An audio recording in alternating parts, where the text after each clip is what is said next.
This happened a few years back. My mom and I had moved into Detroit after a brutal divorce between my parents.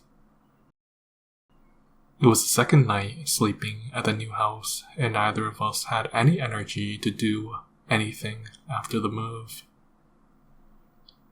At that time, I didn't want to speak with her because of the now, quote, broken family. I was young and stupid at the time, what can I say? Anyways, on that night, my mom woke me up at around 3 in the morning. We slept in the same room as most of the things were still packed in boxes. She leaned over to me and asked if I was still awake. I opened my eyes and asked her what she wanted. She didn't say anything for a few seconds, making it all more suspenseful.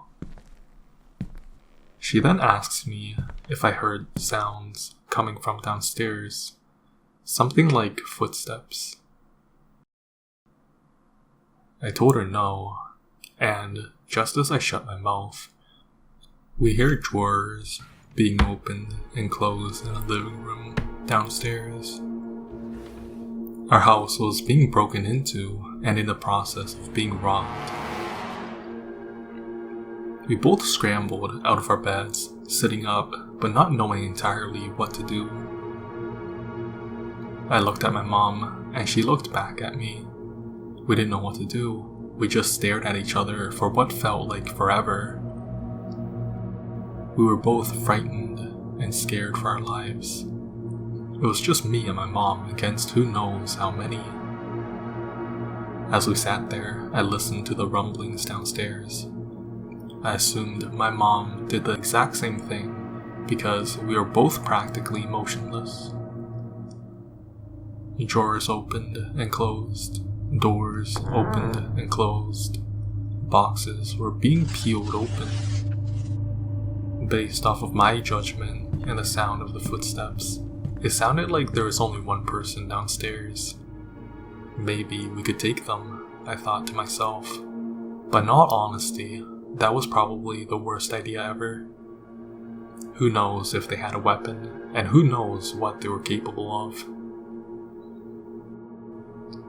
I slowly crept over to the closet in the door, where I knew I had kept my BB rifle.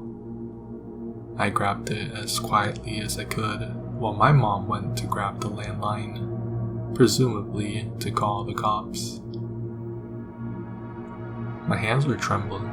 I was so scared that the robber would find nothing appealing downstairs and would make his way up to the stairs to find my mom and I in the room. All I could do was look to my mom for comfort, but I knew she was as powerless as I was. I held the gun up and aimed it at the door, ready to fire at anything that comes through it. As I focused on the door, I heard my mom whispering on the phone. She was now talking to one of the operators. At that point, I wish I could have relaxed, but I knew that there was still imminent danger. I listened intently to the footsteps, just now realizing that it was incredibly quiet. I was surprised my mom heard them. I stood there for what felt like eternity. My mom had stopped talking at this point, and the house was dead quiet. I looked over to my mom with a "what's the situation like" face, and she told me that the cops are on their way and that we should barricade ourselves in the room. Again, since we had just moved in, we didn't really have much in the room. And there was really nothing there to block the door, except a bed and a wardrobe. But those things were incredibly difficult to carry, and obviously too loud. We stood there motionless for minutes, as we didn't know what to do. Minutes felt like hours, when suddenly, the robber begins creeping up the stairs. What I didn't want to happen was now happening. As the stairs creaked quietly and slowly, we saw headlights beam through our room. My mom looked out and told me that the cops were here. I felt relieved but also immensely anxious. Who would get to us first, the robber or the police? The footsteps coming up the stairs stopped. In fact, there was no sound coming from outside our bedroom door whatsoever. The cops knocked on the front door downstairs, and we heard a loud bang, and the back door opened quickly and shut. I presumed it was the robber jumping down from the stairs and dashing out of the house, after knowing that someone was at the front door. The robber probably thought that it was the residents of the house coming back from work, since we don't own a car and we were dead silent upstairs. The police sirens were also off, presumably so that the cops can catch the robber in the act, which meant that there was no way the robber knew the cops were in the driveway. We slowly opened our bedroom door, confident that the robber had left, and we went downstairs to tell the officers what we think happened. One of the cops stayed with us while another one searched our entire house. The cop that was taking our statement tried his best to calm us down and make us feel safe again in our home, but my mom and I were visibly shaken.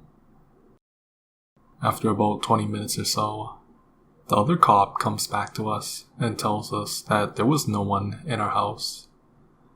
It was finally safe again. Unfortunately, since we never got to see how the robber looked like, we couldn't give them a good description for a perpetrator.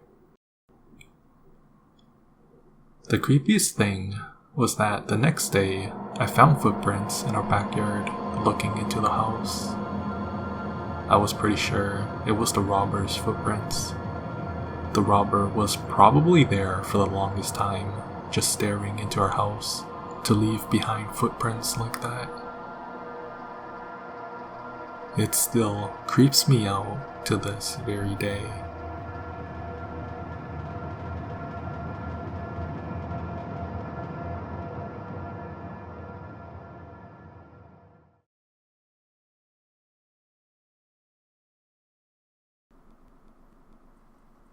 When I was younger, about 7 years old, I was home alone when I heard the door open. My parents had gone out to celebrate a birthday with a few friends, and I wasn't allowed to go. My older sisters were at a sleepover. I assumed it was my parents getting home, and I ran to the door, but nobody was in the house after a thorough search. I then heard the back door to the house open, and a man yell, "Hurry! Get the hell out!" I really didn't understand what was going on at the moment, so I just closed the doors and locked them.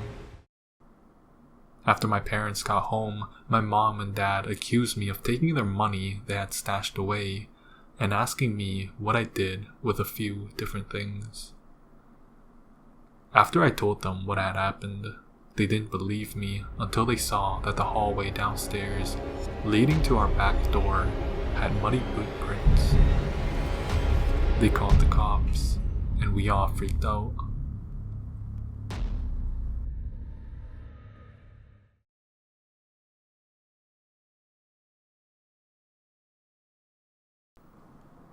Back when I was just a child, Christmas was most definitely my favorite holiday. However, I didn't really like all the relatives coming to visit and giving me their invasive kisses. But I loved receiving all the Christmas presents. One Christmas day, when I was about 9, I woke up just after midnight. This, of course, was not out of the ordinary. Christmas is a special day. All the excitement and adrenaline almost always wakes me up at night. Well, that night, I decided to get up and check to see if Santa had come. I crept down the stairs, and halfway down, I saw something blocking the bright Christmas tree. It was my parents, their backs facing towards me, looming over the tree. I would have just called them, but that weird and uncanny image of them just standing there in silence, backs hunched over the Christmas tree, sent chills up my spine. Not only that, but I would rather not get nagged for getting out of bed at this time. So I ignored them and went back up into my room. However, walking back to my room, I saw that my room lights were on. It seemed like there were people inside my room. I stopped and took a step back as their shadows approached the door. To my surprise, it was my parents. Both my mom and dad came over to me and scolded me for getting out of bed at this time of night. Overwhelmed by them, I forgot to mention that I saw them downstairs, and that it was impossible for them to be in the room. Well, it didn't matter. What really mattered was that if I were to go back to bed, Santa will come and give me presents. So I did what I was told and went back to bed. To this day, I have no idea what the two figures downstairs in the living room were, and I have not seen them since.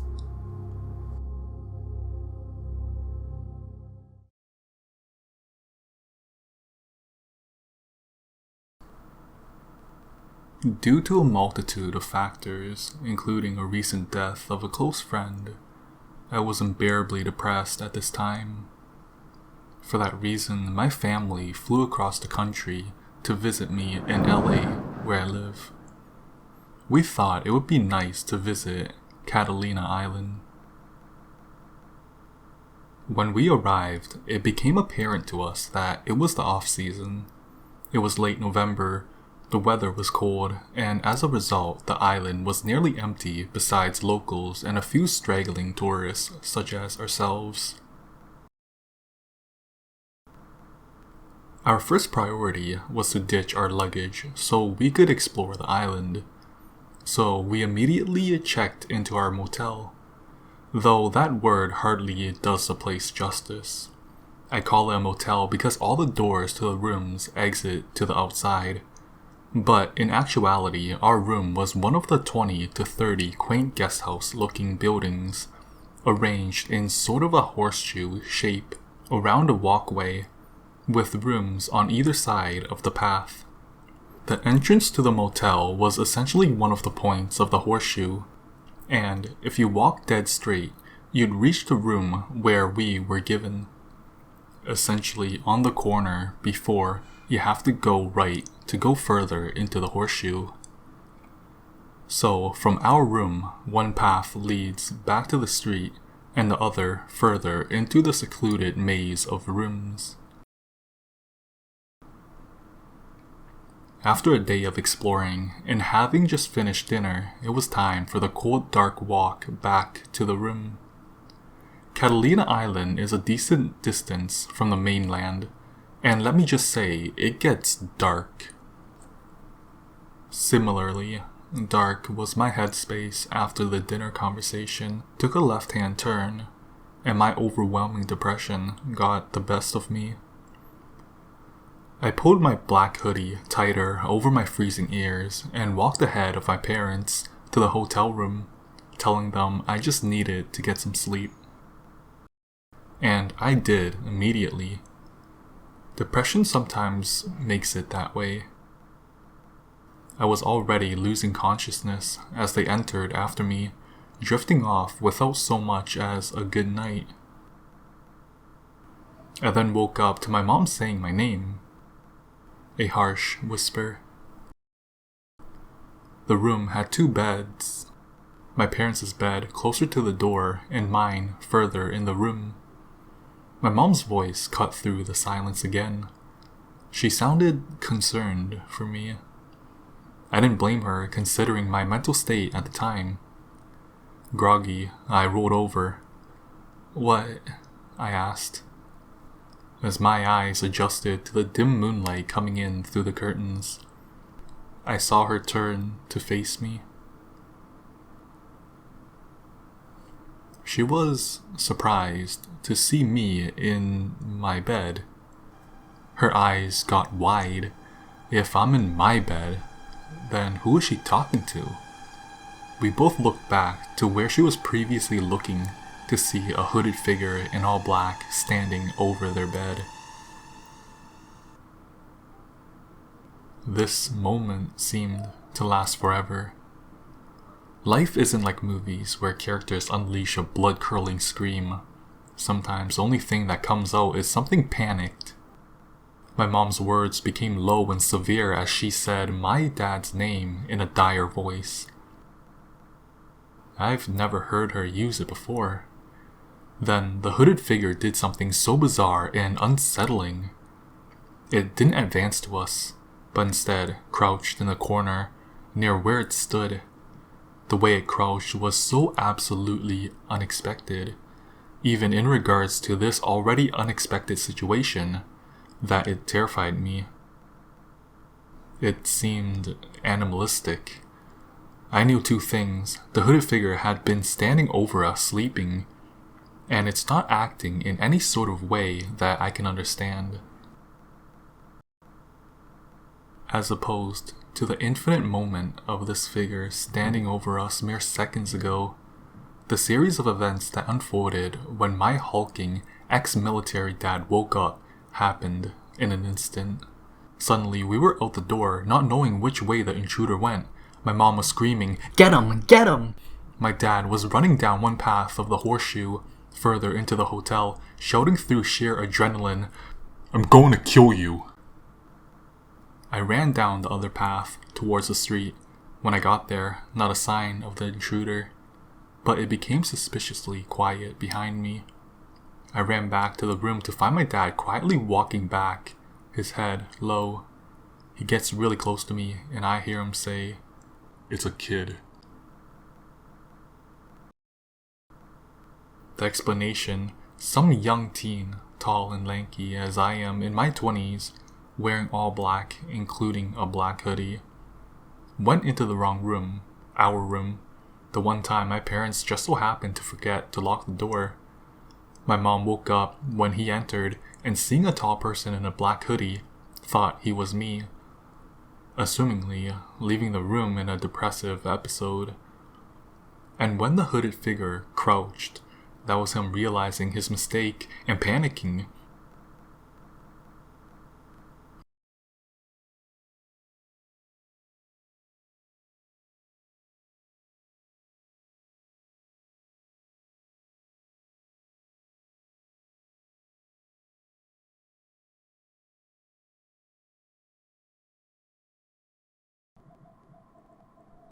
I have always been good friends with one of my cousins, who we'll call Cole, who's the same age as I am.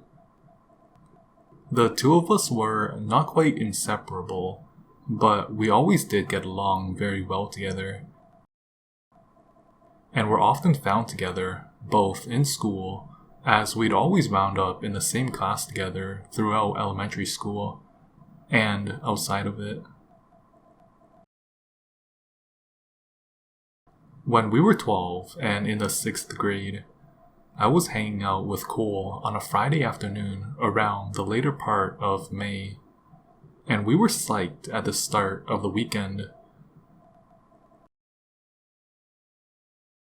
We'd wound up at his house since he didn't live too far from me, and at one point my mom called to say that our grandpa was in the hospital. While the issue with our grandpa wasn't expected to be life-threatening, he was kept at the hospital overnight for observation, and both my parents and Cole's parents were planning on staying with him and Grandma at the hospital, since my mom and her sister were the two of the siblings who lived close by. I was told that I was given the okay to stay at Cole's house for the night, with Cole's 15-year-old brother, who we'll call Hunter, being in charge while our parents were out.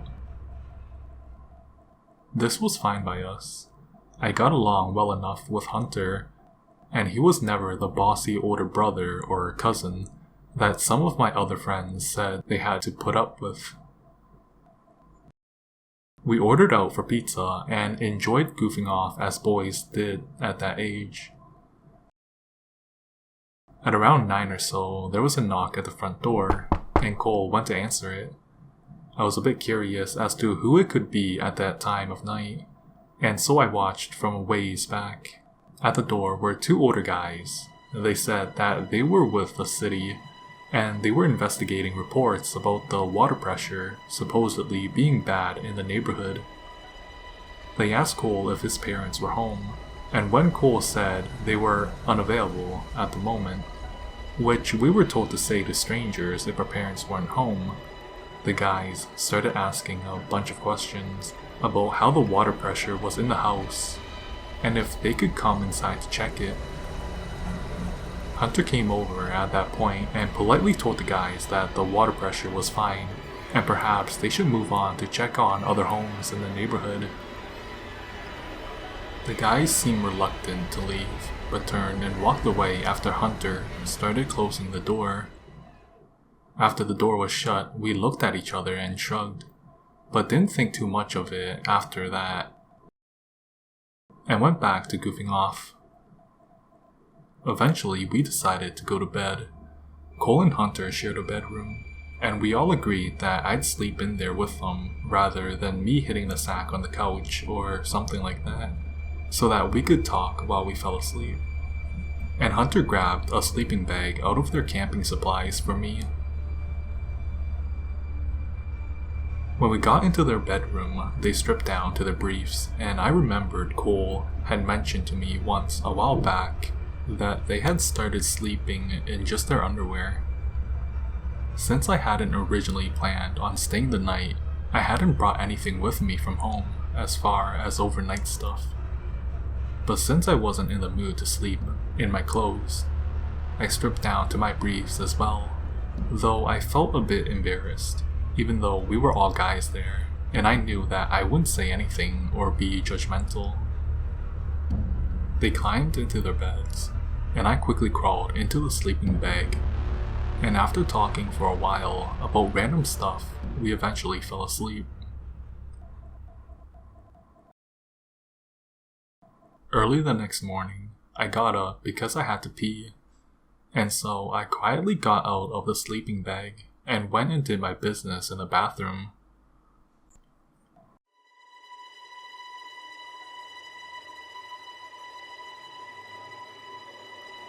On the way back to the bedroom, I heard something in the family room, which was on the opposite end of the house from the bedrooms, and particularly the bathroom I was using.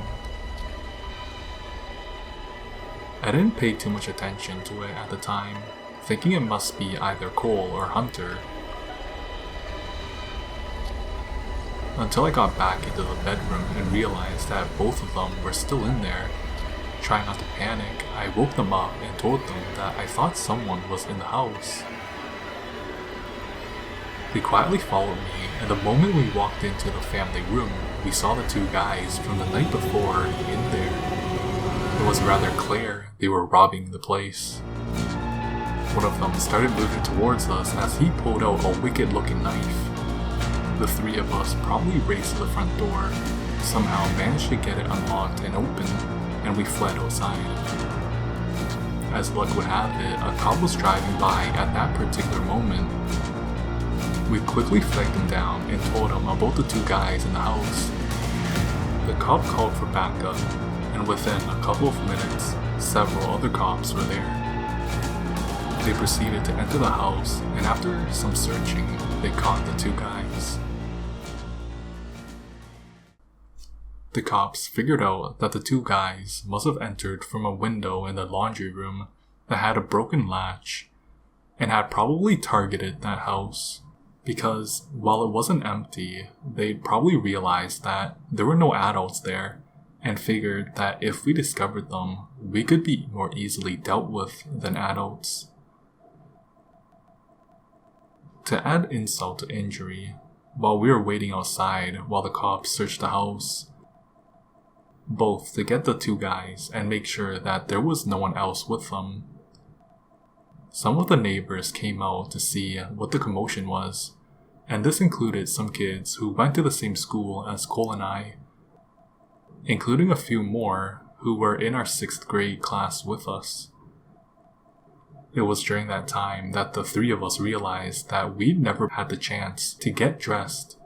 So, just like in the stereotypical nightmare, we had to stand outside in full view of everyone in just our briefs for what seemed like forever before being allowed back inside. When we went back to school on Monday, Cole and I had to put up with more than just a bit of snickering, stares, and ribbing for the next few weeks until school ended for the summer.